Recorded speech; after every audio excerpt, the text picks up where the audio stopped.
Ini Ustadz, apa hukumnya mengaji di tempat orang mati?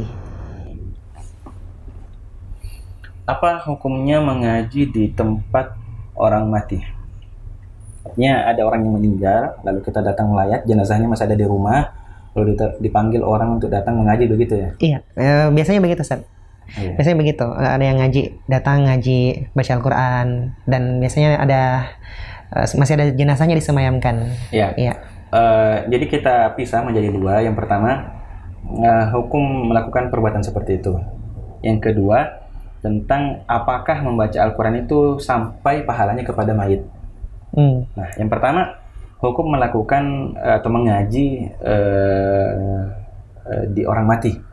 Ya, ini kalau kita lihat tidak ada satupun dalil, ya, contoh dari Nabi kita SAW ketika para sahabatnya meninggal dunia, ya, ketika siapa ya dari para sahabatnya yang meninggal dunia mendahului Nabi SAW, Nabi SAW tidak pernah sama sekali duduk di rumahnya lalu membacakan Al-Quran, itu tidak pernah sama sekali. Begitu juga ketika Nabi SAW meninggal, Abu Bakar, Umar, Utsman, Ali tidak datang ke rumah Nabi lalu kemudian membacakan Al-Quran, tidak ada sama sekali. Begitu juga ketika Abu Bakar meninggal, kemudian misalnya Umar datang ke rumahnya lalu membacakan Al-Quran, ini tidak ada sama sekali. Sehingga memang tidak dicontohkan oleh Nabi dan para sahabatnya, ya, sama sekali. Sehingga kalau melakukan sesuatu yang tidak ada contohnya dari agama ini, maka dia tertolak. Sebagaimana dalam hadis Aisyah radhiyallahu anha, Nabi SAW bersabda, "Man amila amalan laisa alaihi amruna fahuwa raddun." Siapa melakukan amalan yang tidak ada contohnya dari kami, maka amalan itu tertolak. Man ahdatsa fi amrina hadza ma laysa minhu fahuwa raddun. Siapa melakukan sesuatu yang baru yang bukan dari perkara kami, maka hal tersebut adalah tertolak. Nah, ini yang pertama, terkait dengan hukum membaca Al-Quran di orang mati. Yang kedua, hukum atau pertanyaan, apakah sampai pahala bacaan Al-Quran kita kepada orang mati atau tidak? Nah, para ulama berbeda pendapat terkait dengan hal ini.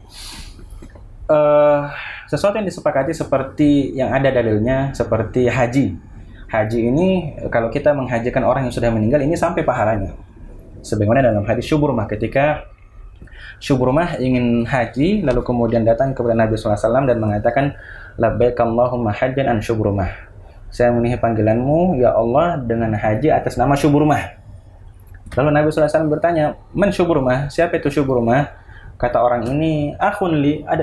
Syubrumah ini adalah saudara saya. Lalu Nabi SAW bertanya kepadanya, "Hal hajjta an nafsik?" Apakah kamu sudah berhaji untuk dirimu? Lalu dia mengatakan, "Belum."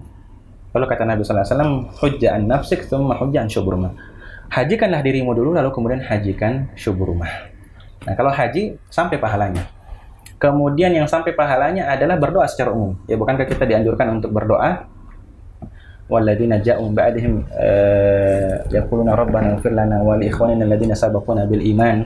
Ya, dan orang-orang yang datang setelah mereka mengatakan, "Wahai Rabb kami, ampunilah kami dan orang-orang yang datang sebelum kami." Nah, yang datang sebelum kami. Ini kan orang yang sudah meninggal dunia, ya. Artinya berdoa secara khusus atau secara umum kepada kaum muslimin dan kaum muslimat ini sampai pahalanya. Jadi haji, berdoa, lalu kemudian puasa. Puasa ini kalau ada hutang puasa, entah nazar atau apa dari orang tua kita, lalu kemudian meninggal, maka kita bisa berpuasa untuk orang tua kita yang meninggal tersebut. Ini pernah ditanyakan oleh seorang sahabat kepada Nabi SAW, bahwa orang tuanya punya hutang puasa. Apakah saya menunaikan puasa untuknya? Lalu kata Nabi SAW, hutang kepada Allah itu lebih pantas untuk ditunaikan. Ya, jadi ini puasa. Jadi haji, puasa, doa ini sampai pahalanya. Nah, yang menjadi perbedaan pendapat di kalangan para ulama adalah seperti sholat. Kalau kita sholat, ya, sunnah umpamanya begitu, lalu kita meniatkan bahwa pahalanya ini untuk orang tua kita yang sudah meninggal, apakah sampai pahalanya?